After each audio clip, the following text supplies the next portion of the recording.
किसी ने बड़े कमाल की बात कही है, तट पर बैठे बैठे तेरे हाथ कहाँ कुछ आएगा, रत्न मिलेगा तुझको जब सागर की तह में जाएगा। कुछ न आया हाथ, समझना डुबकी अभी अधूरी है, चाहे जितना भी हो मुश्किल पहला कदम जरूरी है।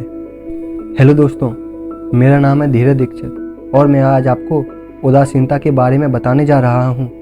उदासीनता हृदय का एक ऐसा भाव है जहाँ हमें किसी बात में रुचि नहीं रहती, हम कोई कार्य करने के लिए उत्साहित नहीं होते। उदासीनता जब एक सीमा से बढ़ जाती है तो मन का रोग बन जाती है। मनुष्य जीवन से अधिक मृत्यु को पसंद करने लगता है। हम सब जीवन में कभी न कभी उदासीनता का अनुभव अवश्य करते हैं। मन निराशा से भर जाता है और हम कार्य का त्याग कर देते हैं। अधिकतर हमारी उदासीनता कुछ समय के लिए ही होती है, इसलिए उससे होने वाली हानि को हम पहचान नहीं पाते। किंतु उदासीनता धीरे धीरे आदत का रूप धारण कर लेती है और हम बार बार उदासीनता के कारण हाथ में लिए कार्य अधूरे छोड़ देते हैं। क्या हम सबके साथ ऐसा नहीं होता? तो वास्तव में उदासीनता क्या है? इसका जन्म कहाँ से होता है? इससे छूटने का उपाय क्या है? उदासीनता वास्तव में मन की ऐसी स्थिति का नाम है जब हमें अपनी तकलीफों, अपनी कठिनाइयों का कारण बाहर दिखाई देता है। हम कहते हैं कि समाज बुरा है, नौकर या स्वामी गलत हैं, पति या पत्नी का बर्ताव अनुचित है, जीवन की परिस्थितियां प्रतिकूल हैं, वक्त हमारा साथ नहीं दे रहा, वगैरह वगैरह। जब दुख का कारण बाहर होता है तो उसको बदलने का हमारे पास कोई मार्ग नहीं होता। क्या ये सत्य नहीं? हम समय को किस प्रकार बदल सकते हैं, परिस्थितियों में कैसे परिवर्तन ला सकते हैं? अर्थात हम स्वयं को निसहाय मानने लगते हैं और वहीं से उदासीनता का जन्म होता है।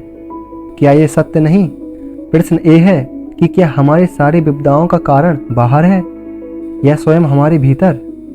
हमारे बुरे हालात क्या दूसरों के कारण हैं? क्या हमारा परिवार हमारा शत्रु है? क्या समाज हमारा दुश्मन है? या हमारी परिस्थितियां हम स्वयं निर्मित करते हैं? आप स्वयं विचार कीजिए। पतझड़ में पत्ते गिरा देने वाली ठंड क्या वृक्ष के साथ दुश्मनी कर रही है? नहीं, ऋतु चक्र तो अपना कार्य करता है, उसे पेड़ के साथ न दुश्मनी है न दोस्ती। ऋतु चक्र के अनुकूल हो जाना वृक्ष का कर्तव्य है। ठीक वैसे ही समाज कभी किसी व्यक्ति का न मित्र होता है न शत्रु। समाज को जिससे लाभ मिलता है समाज उसका मित्र बन जाता है। अर्थात समाज प्रतिकूल तब बनता है जब हम समाज के प्रतिकूल बनते हैं। वैसा ही व्यक्तियों के बीच में भी होता है। हम जिसे प्रेम करते हैं वो हमें प्रेम देता है, हम जिसे लाभ देते हैं वो हमें लाभ देता है। हमारे हालात बदलने के लिए हमें स्वयं अपने आप में परिवर्तन करना पड़ता है। इतना समझ लेने पर स्वयं में परिवर्तन करना कठिन नहीं। अर्थात जीवन में उदासीनता का कोई कारण नहीं, केवल अपने आप में परिवर्तन करना पर्याप्त है। इस बात पर जरूर विचार कीजिएगा, चिंतन कीजिएगा। दोस्तों, कर दिखाओ कुछ ऐसा कि दुनिया करना चाहे आपके जैसा। मिलते हैं अगली वीडियो में।